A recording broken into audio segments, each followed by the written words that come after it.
Hello, word nerds, and happy Sunday. Thank you so much for being here with us. It is our first live chat after Nano. And so, of course, we're going to be talking about what to do now that the month of November has finally come to an end. So, for our first question for you guys, how did you do on Nano this year? Can't fail if you don't ever start.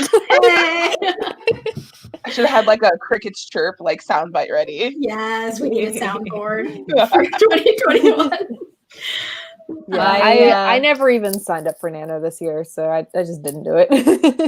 It's not like you had a million other things. Yeah, no, I was just sitting around doing nothing. What were you thinking?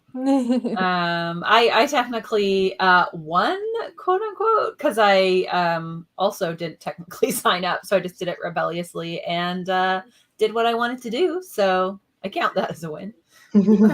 I got to about 25K, and then I took a big break and just read a bunch of books for the last week of November. So I feel really good about it. I was nanoing rebelliously. Didn't hit 50K, but I did read 9 books last month. So Nice. I'm feeling very positive and have good momentum going into this month. So I won. Awesome. Kyra won early. That's awesome. I like rewrote, so I was doing it rebelliously, but I basically rewrote my whole first act and it's so much better. So like I didn't win, but like I really did in my heart. Yes. Did you do A Melody of Glint and Glimmer? Yeah, I did. Yay. So I really just have the last act to do, and like I want to do it so bad, but my brain is like, nah. So I'm trying to fight past it. Nice. We've got people in the comments. Ellie got 20K. Mia also got 20K. Persis got 40K, and their goal was 30. Shiloh got 77K. Stephanie 68. Caitlin said, I won, but still have some more story to write before the draft is finished. Meg made it to 50K. Helen 30K. Vanessa 15K. Petra 95K. And Lindsay almost 59K. Wow. You guys are awesome. Yes. Very awesome. Caitlin brings up a really good point because I had this one of the years I won where it was like I reached 50K, but I still had about at least 20K left to do. And everyone's talking about finishing, and I'm like, but wait, my book isn't finished. It's and just feels getting good. Like I ended up feeling almost a bit stranded because I was like, I had momentum and now it's gone. Mm-hmm. I don't think I've ever written a first draft that was only 50K. Like they're always lucky. The underwriters leave the chat. That's me and Megan piecing out there. We are. I used to be an underwriter, but it was still closer to like 60K for a draft. But now they're like 80K or more. Can't relate. My drafts just keep getting longer. I'm pretty sure once I finish this, like all the way done, it's gonna be the first draft is gonna be like 58K. Like there's so much more that I have to write, but it's like I don't even think about world building in the first draft like much. So like everything is kind of floating aimlessly. It's grounded to nothing. It's just white space. Yeah. 100%. Yeah. Yeah. I was like that for a really long time, I feel like. Especially in Nano when you're like, I gotta get this much per day done, and I'm not gonna stop to describe the room they're in, you know, like. Yeah. And for me, writing like a high fantasy, I know the broad strokes of things, but then as I'm writing, I'll just like create a little world Bible as I'm going, like, oh, this would be cool. Let's go in and add that later. And so like I keep it in mind and like build it up in the first draft. Yeah. And I think that works for a lot of people because actually I was like complaining about this I keep a writer's journal called Morning Pages in the Morning. And this was something I was complaining about literally yesterday, the fact that this is going so much slower for me, this project, even though I only wanted to do 50 pages for Nano. I'm like, why is this taking so long? And I figured out it's because I am world building as I go, which I don't normally do. I normally, like you said, I usually am like, I'll deal with it later. They're floating in a white space right now. But this time around, I was like, I want a cleaner draft. I don't want to have to go in and shove in all of these details. I want to figure it out now.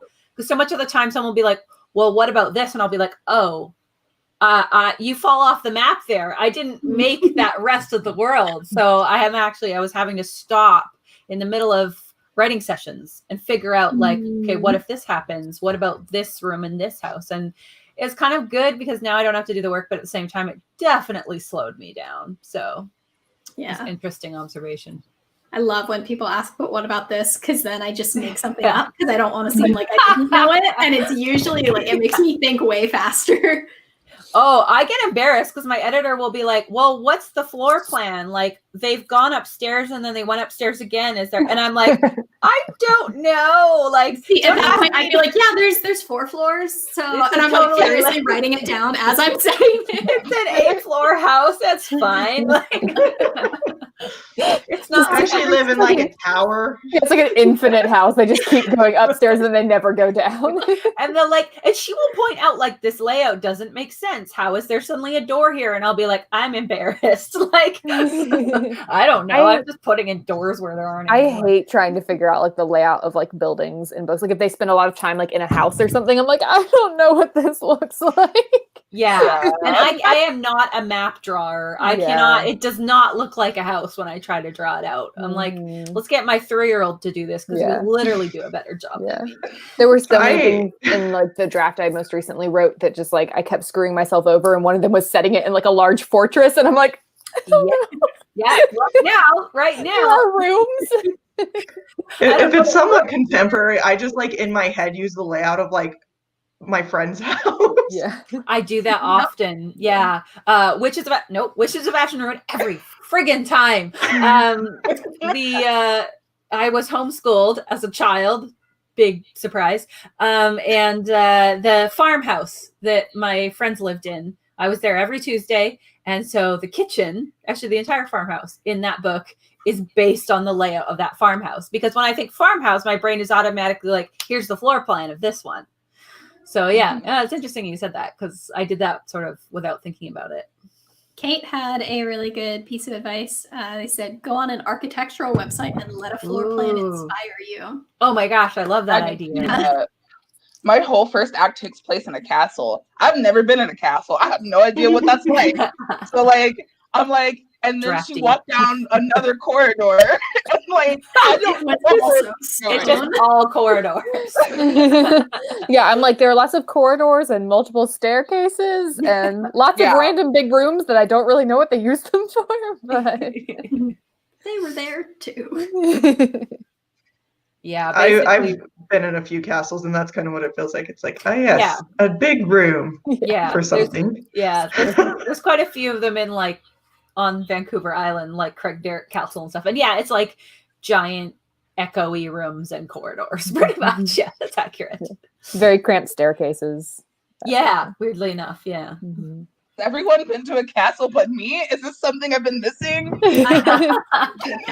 Went to come visit Scotland. Me and we'll go. Well, not right now though. Once everything's not horrible. We did have a question from Persis. How often are you guys going to do write-ins the next couple of months? We're guaranteed to have one Sunday a month that is a write-in. And then we haven't figured out, like finalized the details, but people are going to be doing more like weekday write-ins in place of their videos occasionally. But I don't think we'll have like a set schedule for that, aside from letting you know a little in advance. So yeah, guaranteed one, probably more than one. Can I just say we're having like a homeschooled party in the chat here? Like represent. There's multiple people like, I'm homeschooled too. That's awesome. I was homeschooled for 2 years and I hated it. Excuse you. I was like, please send me. It's because I was stuck at home with my brothers. And I was like, please send me back to school where I can be with other people that aren't them. I was so stubborn and angry about math that my mom literally let me read books from grade 3 till 10, which is probably not technically allowed, but I'm 110% sure that's why I am able to be a writer now, is because that's all I did. Can't do math, but I'm about a lot in her book. Like, I'm also very externally motivated. And so like being homeschooled, I was like, it's just my mom. Like, what's she gonna do? But like when I'm in school, I'm like, oh my gosh, like I can't let my teacher down. Like they think I'm a good student. I have to be a good Why you student. got away with reading 24/7? So I did a lot better when I was in like actual school. Oh man.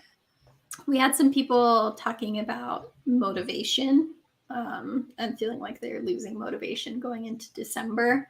If we wanted to talk about that. That's normal for one thing. Like for most people, the pace that, I mean, if you do like a really solid nano in November and you have a lot of momentum, realistically, that's just not sustainable the whole year. It's not for me at least. And especially like December gets busy. Like you have holidays, you know, that take up time. So I'll start by saying like it's okay if you're losing momentum. I don't necessarily want to say like that's great, but it's normal. Yeah, I feel like post nano burnout is just inevitable when you've been writing that much for all crammed into 1 month. You are inevitably going to have a point at which you're like, I don't know if I want to do this anymore. Yeah, this is the most I've written in a December ever.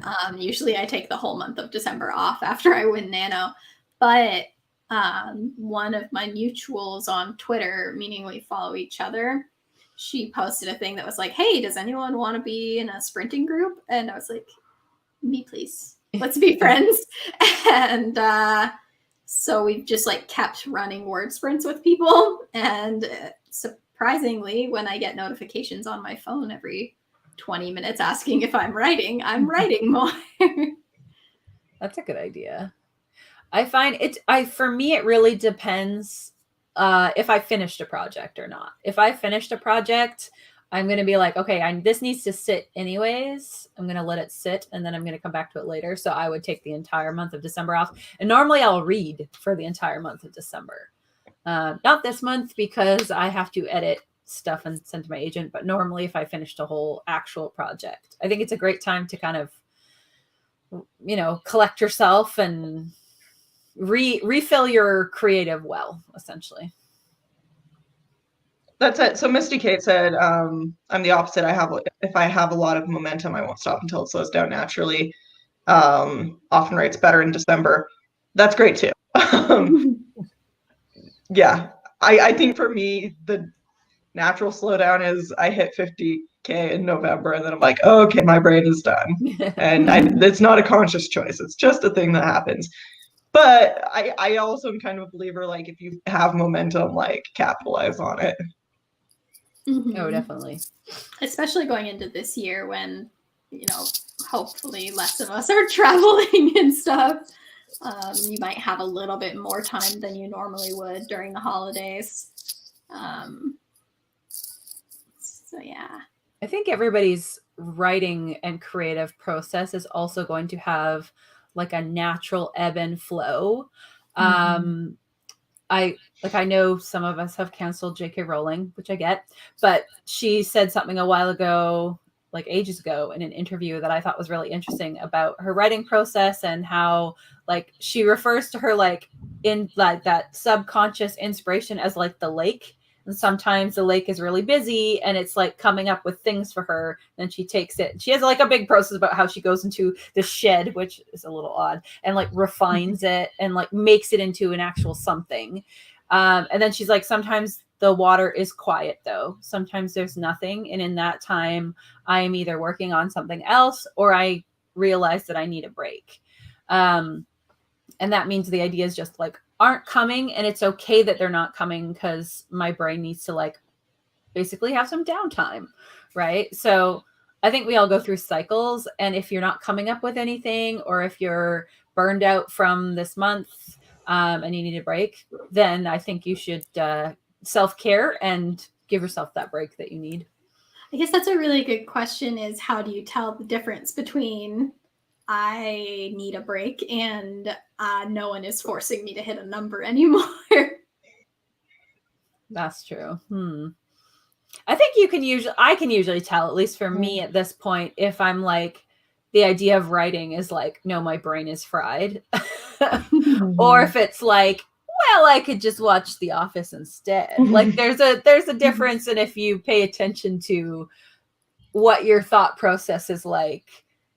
I think it's maybe just more admitting to yourself that like, oh, maybe it's just because I want to watch this new episode of Teen Wolf because I just got that in the mail. In my case.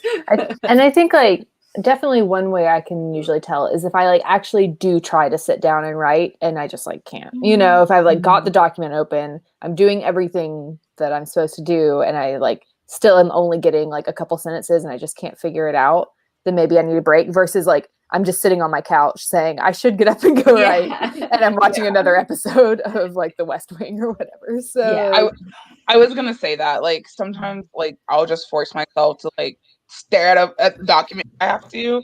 But if I'm like sitting there for a full like 20 minutes and nothing has gotten written, then I can't write today. Like that's just my because normally I wouldn't just sit there if I would get an idea or have the urge to write or something if I wasn't actually out and didn't just work on it there. Yeah. I like that Hysterically 17 said, I've just been doing tons of reading. Reading is also a fantastic way to take a break because it's still helping you be a better writer, but it's also kind of using a different part of your brain that's a little less taxing or taxing in different ways. Definitely. We had a question about coming up with ideas. Because some people might have finished their books and are thinking about starting new projects. Mia asked, any advice on coming up with new ideas? I have a lot of premises, but they don't really have any message or story. Megan, like in one of the old other chats that we've done, said something that like I really, really liked about, and Megan can probably, maybe I'll start saying this and she'll figure out what I'm talking about and fill in the gaps and say it better than I could. But depending on like with Megan, whether she starts with like the character, the setting, or like a plot idea, has kind of ways to fill in the other aspects of it. So you were saying like if you have like an idea for a world but don't necessarily have like character or plot, you'll start by asking like, okay, well, who is the character who would struggle the most in this world? Do you remember talking about this? Yeah. What was the rest of that? Like, yeah, so looking at like insiders and outsiders in your world and then trying to craft a character from that way if you have the world snippet, and if you have a character, try figuring out, well, what would they want really, really badly? Like what's the thing that they want and what are they willing to do to get it? And what are they most afraid of happening and how can I make that happen to them? Bearing in mind, like, could I create a world that will make their life really, really hard? Make them come up against this thing that they're afraid of. And then if you have a plot idea, you're like, oh, well, I want to do a heist or something. Then looking at, well, who would have an extremely hard time doing that heist, or whatever that plot point is. So yeah, kind of like taking what you have and trying to build it into something that will create tension is usually what I do when I have something that I really like, but don't know what to do with it yet. I think another option that's like a really smart, sophisticated way to go about it, because you end up with all this natural tension because you've like literally baked it into your story from the get-go. I also like to do like visit the junk drawer of ideas.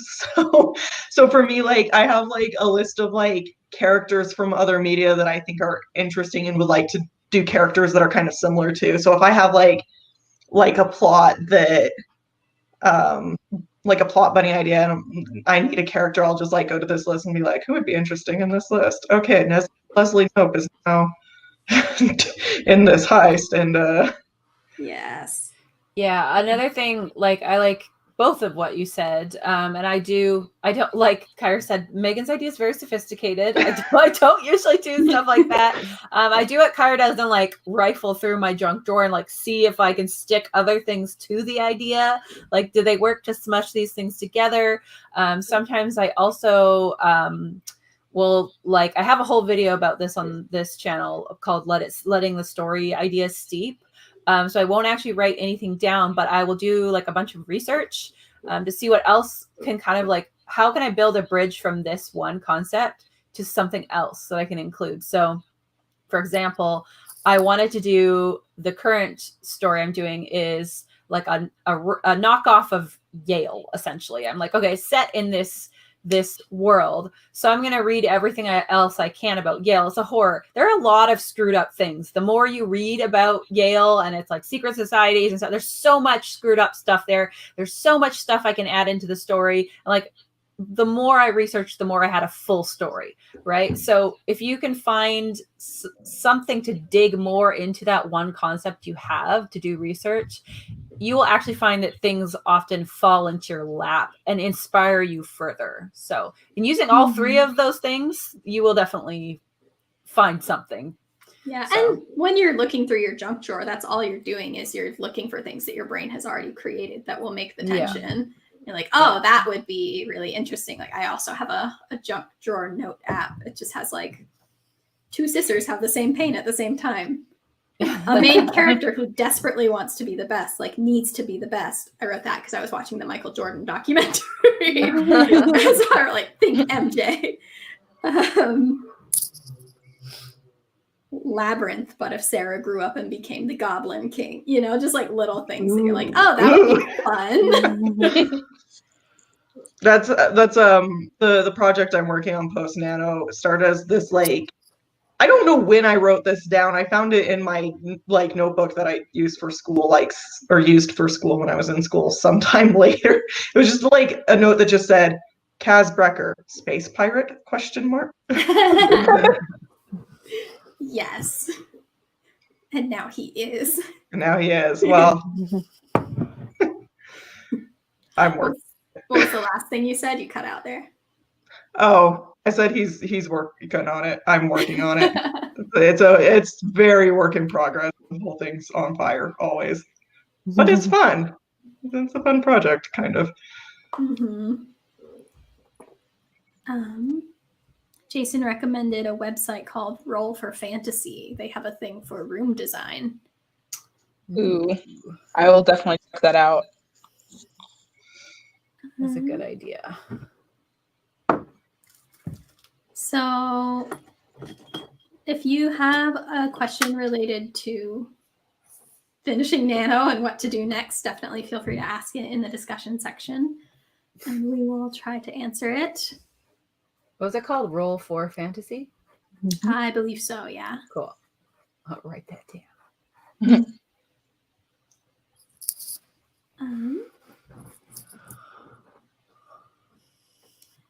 So for people who did finish Nano, do you guys have any, like, what do you do next if you did Nano and you actually, like, finished the book? Usually I let it sit because it's, for me personally, it's going to be hot garbage. Not for everybody, but for me it is. So I usually need to let it sit for a little bit and then return to it with fresh eyes, normally in January. So I'll usually start on something completely different. Yeah, I think it, like, for me, I kind of like to also set it aside and switch gears. And so for me, it's going back to revising this project that's like a very, very different genre and tone and everything than the Nano project I was working on. This one's a lot more murdery. So like just doing something different for a little while. And kind of depending on like what else I've got in the pipeline is how I'll determine like when I will revisit this and like maybe how burnt out I am. So like last year I finished and I was pretty, like I definitely needed a break and the manuscript needed to sit, but it also was like, I was really eager to get back to it. This one, I'm feeling like it can sit for a while. I'm not at this point like, yeah, I'm ready to go fix this. So I'm just going to work on other stuff until I start feeling like it's time to revisit the Nano one. Mm-hmm. Yeah, usually if I finish something, it depends on whether the next thing I want to do is like jump in and revise it, like Kyra saying, or maybe work on something different. So if I'm going to be revising next, then I'll just give myself like an actual like break with like a couple weeks of just like doing some fun things to reward myself, like play some video games or read some books or whatever, binge the show I've been meaning to watch before I jump into revisions. But if I'm going to start writing something else, then I usually will like start getting some reading done, because especially if I've been doing nano and writing a lot, then I probably haven't been reading much. So a combination of reading and kind of starting to brainstorm that next project and giving it some time to steep and gather some ideas and figure that out, which often takes a while. So, which isn't to say like if you have like you're feeling like it's time to just dive right into revising it or finishing, like if you hit 50K but still need more, like that's fine. Again, kind of let the momentum take you where it will. Totally. Yeah. I've done nano a lot of years now. I think this was my 9th year doing it, and I've won exactly half of them. So next year I'll be on schedule to win again, since I didn't win this year. I was trying to figure out how you win exactly half of 9. Yeah. It's literally like every other year I win. So I don't know what that says about my life, but high hopes for next year. I would like to actually win next year. I Yeah. haven't won in so long. Yeah, but there have been years that I finished and just was really excited to start fixing it. And what I have done the one time that's happened was I took a few days to relax, get celebratory tacos or something. And then I started with a reread of the whole thing, because nano happens in such a blur. And writing a book generally happens in such a blur that you have forgotten what you wrote at the beginning, or at least the finer details of it, even if you remember the broad strokes. So it's definitely worthwhile, I think, to see what you have before you figure out the next steps. Yeah. We had some questions about beta readers. Kate asked, thinking ahead, how do you go about finding beta readers? And My Crafty Life said, I am not sure if I should get a beta reader or not. I've heard really good things about Reddit. There's like a beta reader match program that is in one of the groups. I'll try to find the link and like share it. But you have to to sign up, like you have to beta read for someone else too before you ask someone to read your stuff, which I like, because you more often than not will get someone who's actually a writer and into writing than just like random Joe Schmo who doesn't care and will probably bail in like a chapter or two. So that's always a good option. Yeah, Absolute Right is similar too. You have to have commented and like helped critique other people's things before you're allowed to, say, post your query letter in their query letter forum. I think maybe Query Connection also has like a CP match sort of function. That's another good like community that I've stopped by a few times. Yeah. Didn't Maggie Steve Otter have something too? Yeah, if you go on Maggie Steve Otter's Instagram, she's got a link tree in her bio, and it has a link to her CP match. And it's like a post a dating profile for your book sort of thing. I recently retweeted it on the Word Nerds Twitter account, because she had been tweeting about it. So it should be towards the top of our Twitter feed right now. Yeah. We are also approaching WriteOnCon, WriteOnCon. And they have a CP match function that is year-round, but it'll probably be picking up since they're coming up in February, I assume. That's when they usually are. So big recommend for that as well. How do you guys know if you are ready for a beta reader / if that's what you need to be doing? For me, it definitely is once I've gone through it before I send it to anyone, just to make sure that I've caught any obvious mistakes. And I usually have a list that I'm going through, that I'm writing down as I'm actually drafting it. Things like characters dropping off and world details that are wrong or that I've changed along the way. So I'll do that before I'd like my beta readers to be able to go in and be able to detail the less obvious things, so they don't get hung up on like dumb mistakes I've made. Yeah. It feels like a bit of a waste to like have someone beta read and find things that you already like knew yourself. Yes. You know, Yeah, you want them for things you can't find, especially when it's strangers. Like, I mean, if you have like a close friend, like I let Megan read something that was like first draft, you know, but so if you have a close friend that you know won't mind, you know, you can give them something really early just to get some feedback of like, am I going in the right direction? You know, because sometimes it's like you don't want to put a bunch of work in and do the wrong thing, you know. But with like strangers, I would not give it to them unless you've done at least one like passive edits on your own. And if you are going to go into this with a stranger, swap a chapter first and make sure you enjoy each other's critique style, so you don't end up taking on something. I say that because I've been burned, like having to go through somebody's entire manuscript and not getting almost any notes back from them, and I've put in hours of work. So just make sure or even if you like both put in time and you just don't like each other, it's like that's happened to me before. It was bad for both of us. And she was a lovely person that we shouldn't have been betas. Yes, or even it's nobody's fault, but like that person is way above you in skill or below, and you feel like I'm giving more than you are giving me, or the other way around, which can be frustrating as well. So just make sure that you are a good match.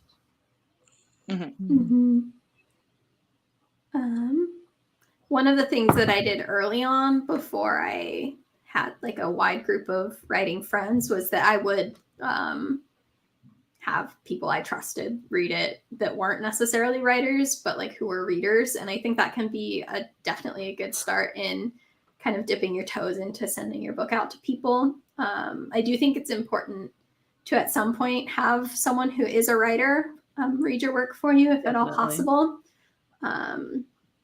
But I learned a lot about my own writing just having anyone else look at it and be like, why did you make this choice?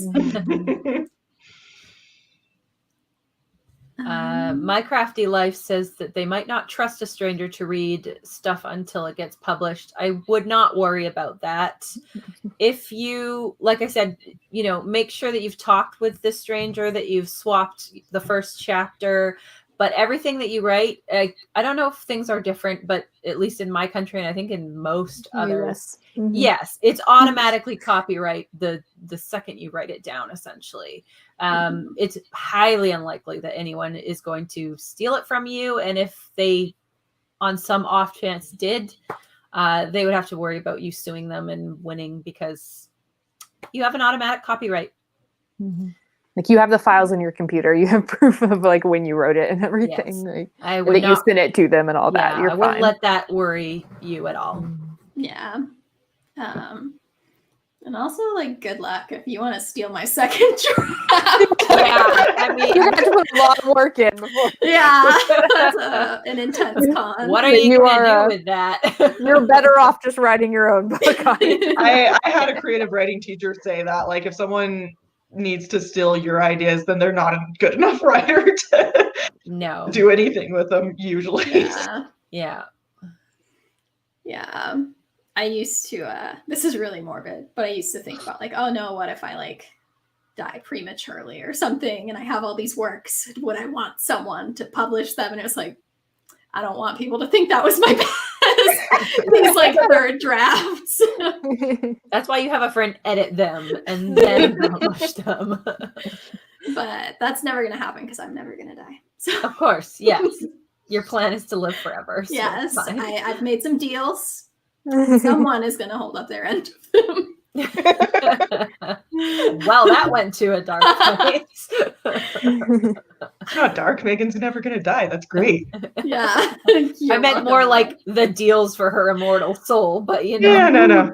Megan's never going to die. Let's focus on the important things here. Yeah. All right. Oh, this is a good question from the dawdling writer. How do you tell someone, cough, cough, family member, who alpha or beta read before that you do not want them to alpha or beta read anymore? It depends how open you want to be that you are writing something else.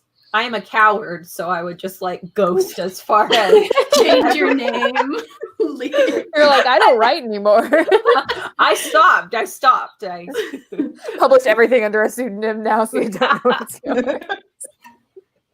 I probably would just lie and say that I have enough beta readers. Somebody I know volunteered and they're a great writer. I wanted them. Like I would make excuses. Or just say, if you want to be honest and not a coward like me, you could just say that you don't think your critique styles match up like you hoped they would. I like AV's Politely. recommendation was let them know you need a different perspective to help further your writing. Yeah. Ah, diplomatic. Yeah. You can also, Totally you can way. also play the angle of like, oh, well, I don't want to like take up your time, and I'm really doing you a favor by not letting you read this. You're so busy. Nah. I like the idea of just being direct. Like, I'm really grateful for all of the time you've put in. I feel like it's been really helpful. And now I'm pursuing finding some writers who can help bring a new perspective. That's a good idea.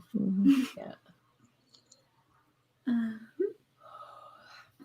Let's see. There's a question from My Crafty Life. How do you find a good beta reader? I would suggest, this is just by being like beta readers for other people. I would suggest you do like a small like interview type process. Like if someone's interested in being your beta, like ask them like, what kind of books do you read? Are you a writer? What kind of genres do you like to read? What kind of pacing are you interested in? Like things, and like ask them questions too that like not just random people would know. Like ask them like tougher questions too. And even if they don't know the answers, you at least get a better idea of where their mind is at before they read your work.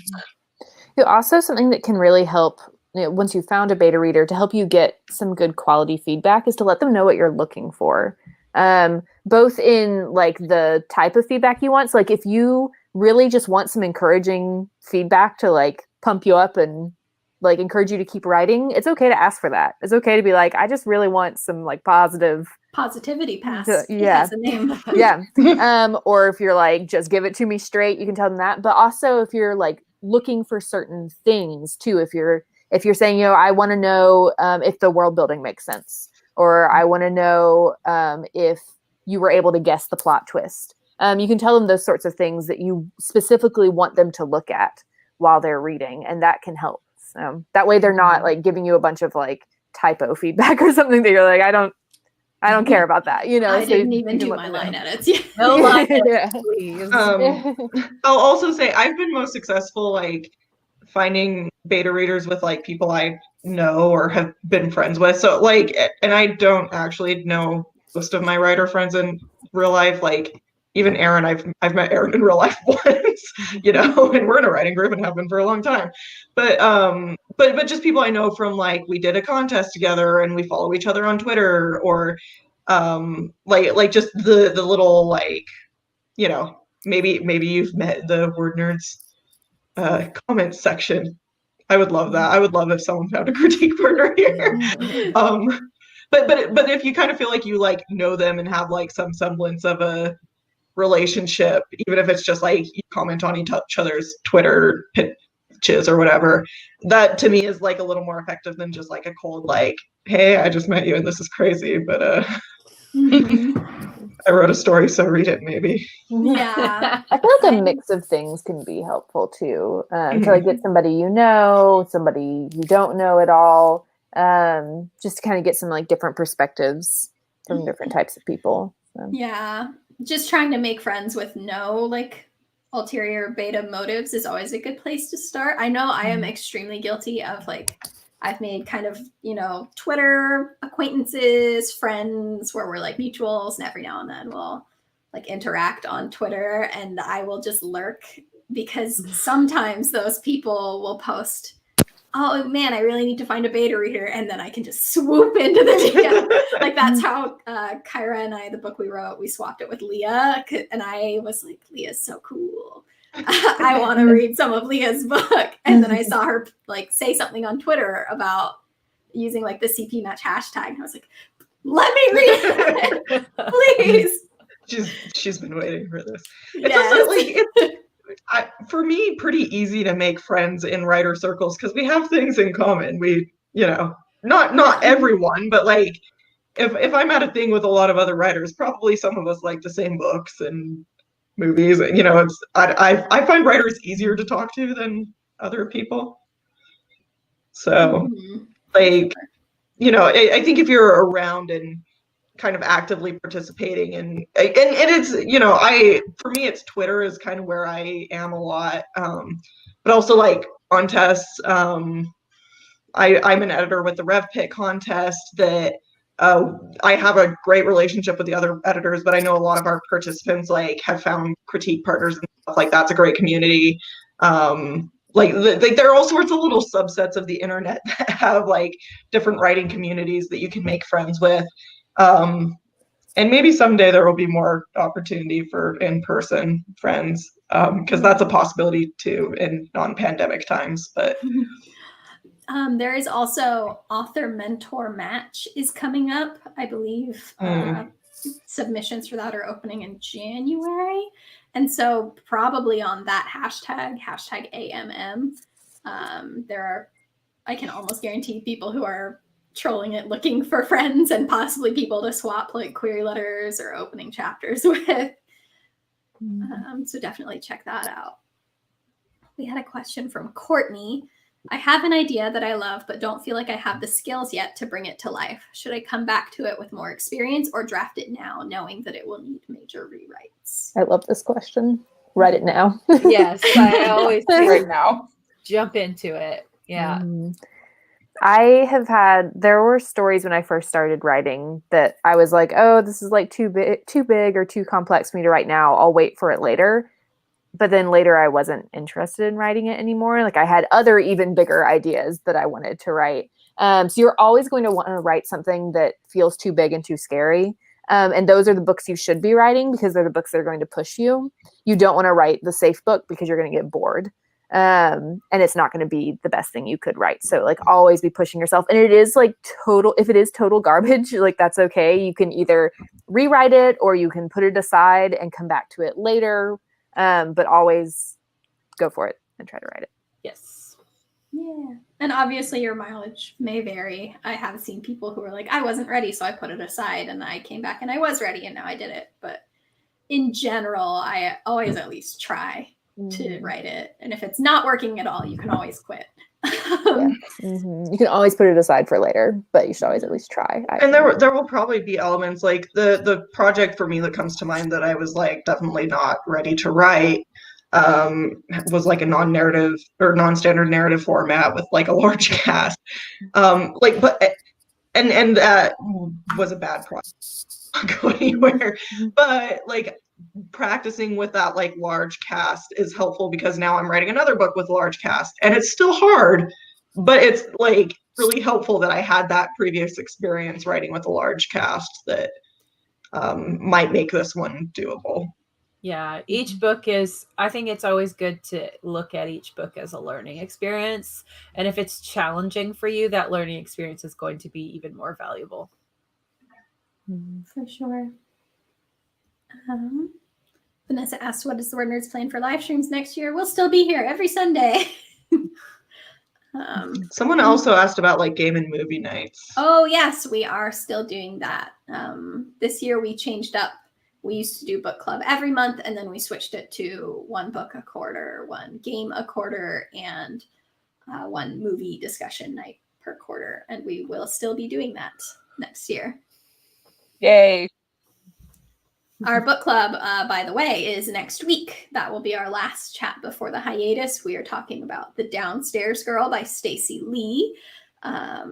So we hope you will join us for that. But if you're like, book club is not my thing, we will be back in the new year. So please like and subscribe so that you know when we're back with content you're interested in. Yeah. Let's see. Courtney said, thank you, needed the push. It will definitely be a learning experience. The best kind of experiences. And like Winry 101 said, my nano project this year was exactly that 3 years ago, as in something that seemed too big and too scary. I've seen a big difference in my writing since then, but the old draft really helped. So exactly. I have so many books that seemed too big and too scary that are actually now in drawers because I ended up not being good enough to write them, but I don't think that was a waste of my time. I think it was really valuable and that I learned a lot from writing them. And stretching yourself is essentially what you're doing. The next book that I want to draft, I'm very excited about it, but very nervous about it because it's pulling like this idea that I had for a book that I haven't written yet. And then it's also taking my absolute favorite parts of the last like 2 or 3 high fantasy novels that I wrote and putting it into one big, complicated high fantasy world. And, but also, yay. Amazing. I'm excited. Honestly, I'm extremely hyped. Honestly, the book I'm writing right now feels too big for me. Like it's horror, but it feels very political. And I'm like, who the heck am I? Like this, like Canadian author that's really only written about like witches and serial killers to like go around making political statements in my horror fiction. But like, that's scary, but it's kind of exciting because it's scary. And I know it's going to push my writing in places it hasn't been yet. So I think the answer is always to try it, see what happens.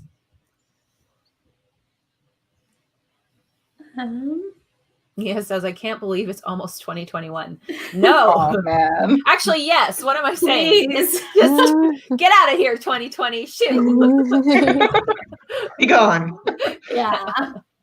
You're officially not invited to the party.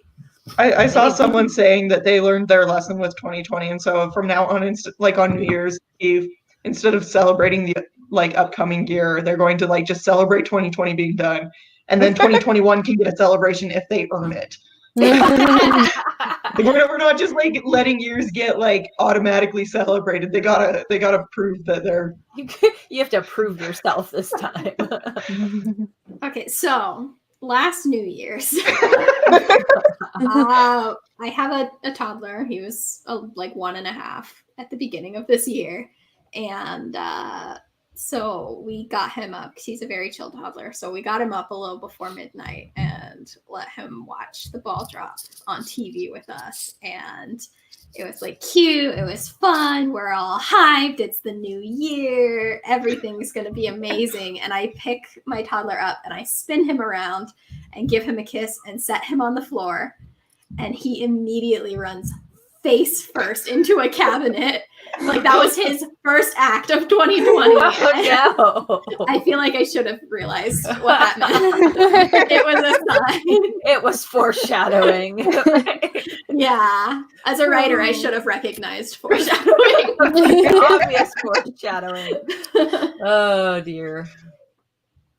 We have a suggestion from Misty K. Maybe 1 or 2 vids in the future on the business of writing, like how you handle business names, licenses, taxes. Who wants to talk about taxes? Maybe Kelly. I can talk about taxes. I am self-employed and it's a nightmare. So Okay, I volunteer Megan for that. It's a fantastic idea. Yeah. I would love to know about pen names because I decided this year that I'm for sure using a pen name. So gotta figure that out now. I was going to use a pen name and got swatted down by my publisher. So I guess that could be a video. Not really, because that's all that happened. I feel like we need some video. We It could be like a gift. Yeah, get some guests to come on and talk about it. Yeah, that's a good idea. I feel like we should have Aaron's spouse get on to talk about taxes. Yeah. Yeah. Well, that's what I was gonna say when Misty Kate said that, because I was like, I technically like do taxes for authors, but I don't do it. My husband is literally a financial advisor, so he does all of the things. So yeah. I would ask him, but I don't think he would. I don't think he'd make a video. Kelly's in the I got comments. called out by Kelly.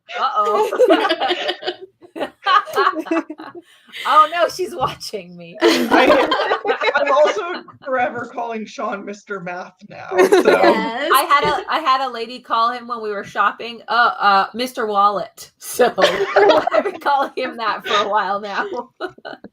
Yeah. If you're looking for that kind of info now, I know the Pub Crawl podcast has done a really good breakdown of author advances and how all of that works. So big recommend for the Pub Crawl podcast. Yeah, and that's been really great because the two of them have been like agents. They've worked for publishers. They've been editors. Yeah. They've been writers. Like they've kind of done like a wide range of things in the publishing world. So I they feel know like it from multiple perspectives. The Publishing Crawl website also has, if you're someone who would like it laid out on the page screen, I think they have a few things on author taxes and that type of thing too. So they just like a huge well of information on that website in general.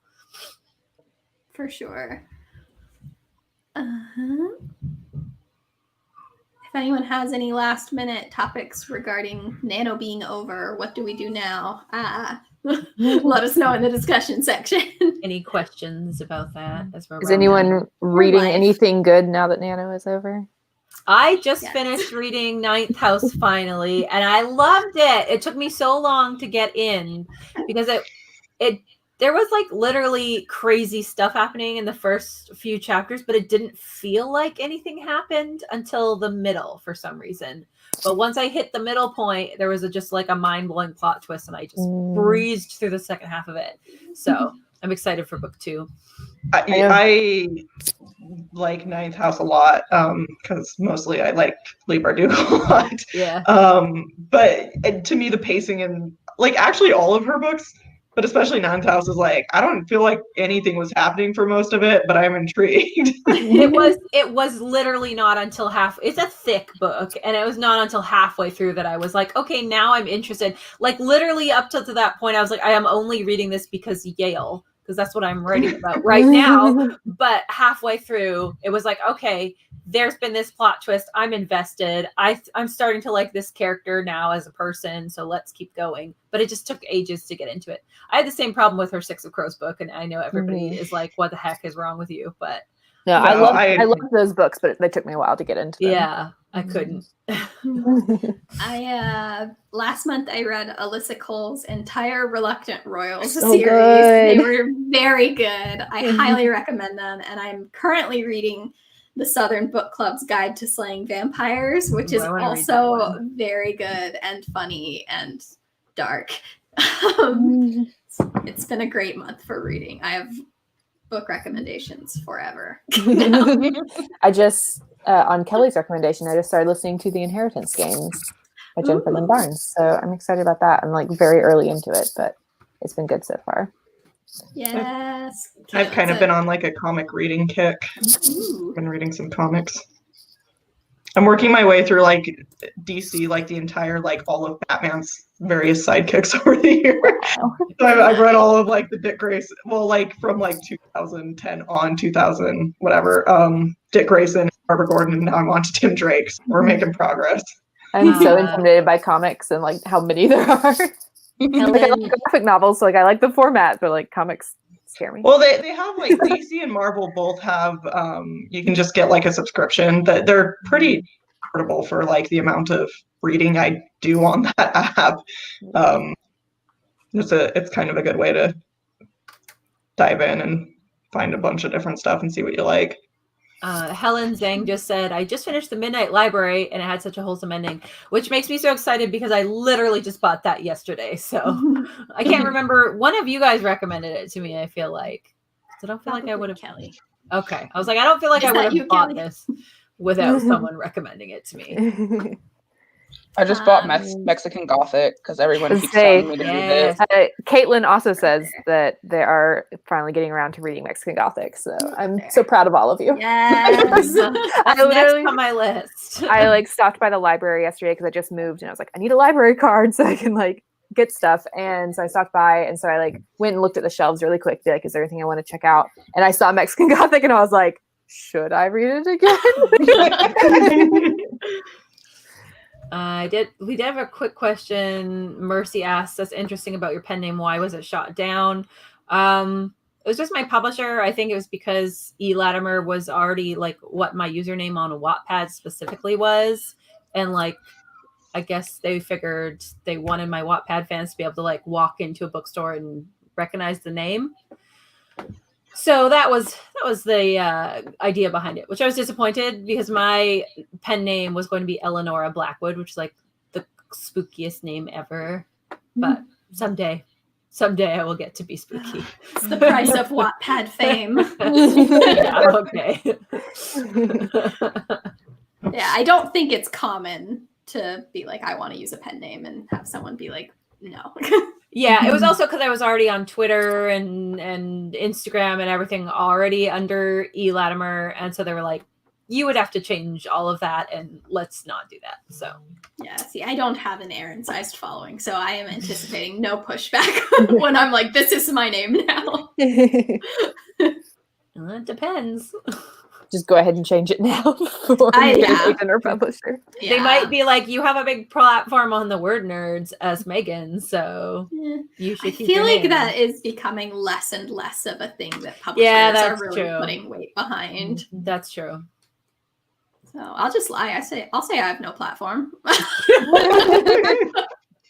I don't mind doing that. That's true, though. I think it's less of a big deal now. So Yeah, I remember back then it fine. being so like, build your platform. Like that was why I first got on all of the social media, because they were like, build your platform or you'll never get a book deal. Very much, yeah. And then I think there were enough people who like got big platforms on social media and then published and didn't like And make there a was ton no of money. difference. Yeah. Yeah, and so they were like, okay, I guess this isn't as important as we thought. Yeah, definitely not.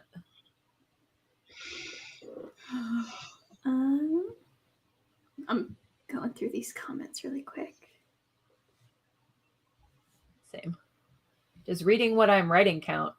From Jason. Yes, not on Goodreads, but yes. I'm going to say yes because for a lot of the time when I'm really into a project, I don't read. Like Ninth House was the first thing I've read cover to cover in what feels like a while. And I don't want to be like that. It's not something I do on purpose, but I feel like my brain is kind of fried by the end of the day from writing. And I'm like, I just want to veg in front of Netflix. I don't necessarily want to read more words. So maybe that's why. Kate Day says, why do you want to use a pen name? Megan, why? I think there are a lot of reasons why people like using pen names. So their enemies can't track them, so that so your many mortal enemies can't find you. Yeah, no, but there is like, some people have jobs where they don't want people to be able to just search their name and see what they do, or maybe the address of where they work. There's people, erotica authors might not necessarily want their grandma to know they're writing erotica, unless your grandma's cool, in which case, like, go for it. Or maybe they write erotica about dinosaurs or something, and then they also teach grade 3. So like that doesn't really match up, If your name is Stephen King, you're probably gonna need a pen name. As far as like Googleability goes, that's something that's really important to me. Is if you Google my name, will you find me very easily?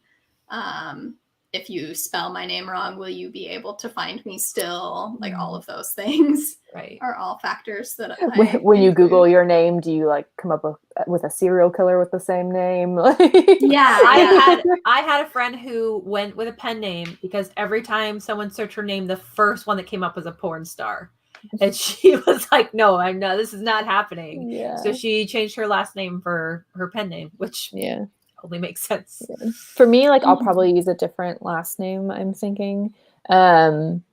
Because for me it's the job situation, because I'm a librarian. Like I don't mind people knowing what I do, but because I work in like a public field, like a government thing, and I work in a state where public records, like they have a very broad public records law. So everywhere I've worked, like they have to like have all of their employees like names somewhere. They have to have our phone numbers, our emails, our salaries, like all of that stuff has to be public record.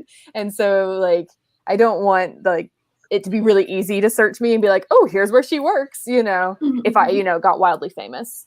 Yeah, So people showing up at my job. When you know? when you get When I wildly get wildly famous. Yeah. Yes. Inevitably. Yes. Inevitably, you don't want people showing up on your doorstep, because that has happened. Who was it?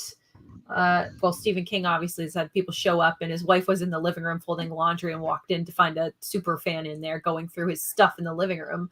And then I don't want to be that level of famous. No, Never. the Suki Stackhouse lady, what's her name? I can't remember. The True Blood author had fans knock on her door, and she opened the door and there were just fans wanting an autograph on her porch.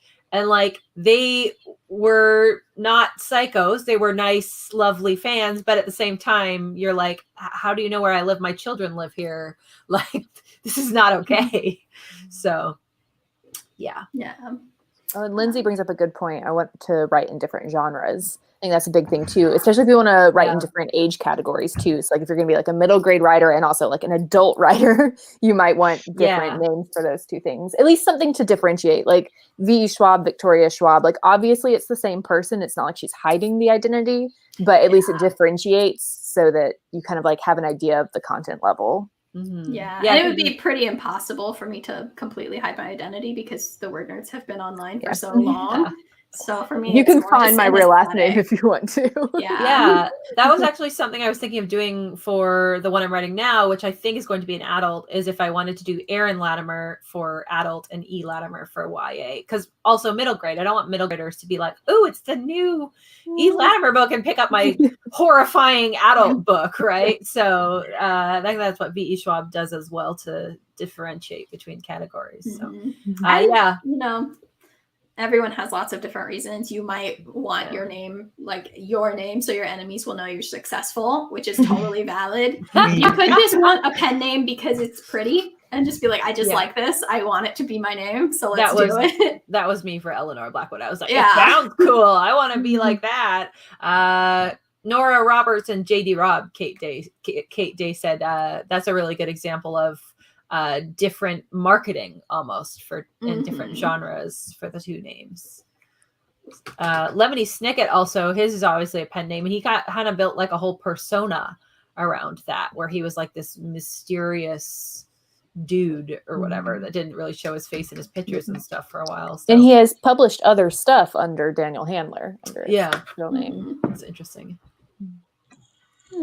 This is a very interesting topic to me. It is. I've been thinking about it a lot. Same. We could do a whole different chat about that. Yeah, I have no experience, but it's very interesting. I like Mercy says, Eleanor Blackwood may rise to live another day. Yes. Someday. That's actually going to be Erin's erotica pen name. Find erotica under Eleanor Blackwood. Don't talk to me about it, because I know nothing about it. Kelly has experience doing different pen names for different genres. She has a Kelly Sheridan for genre fiction and Kelly Bean for contemporary, and it's spelled out there on the screen in case you want to buy one of her amazing books. In any genre. In any genre. She writes it all, and she writes it all well. Also, Kelly Bean is the cutest name in the entire friggin' world. So, like Jelly Bean. Yes. Yeah. Also, Kate Day mentioned the famous J.K. Rowling / Robert Galbraith. I guess that's how you say that. That was an interesting thing because she was trying to be real on the DL about that and then got ratted out. I found out later that this is very ironic. She got ratted out by the lawyer who was drafting up the confidentiality agreement.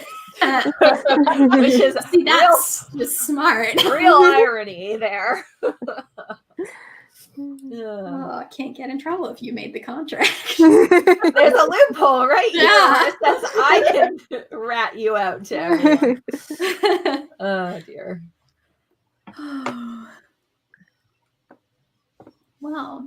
Well, should we wrap it up? Yes, I think we've reached our natural conclusion. I don't see any more questions. If you do have more questions, we're here every Sunday. So save them and we will answer them eventually. Yes, please remember to like and subscribe. And next week we will be doing our book club and we read The Downstairs Girl. So I hope to see you guys there. Have a great week. Bye. Bye.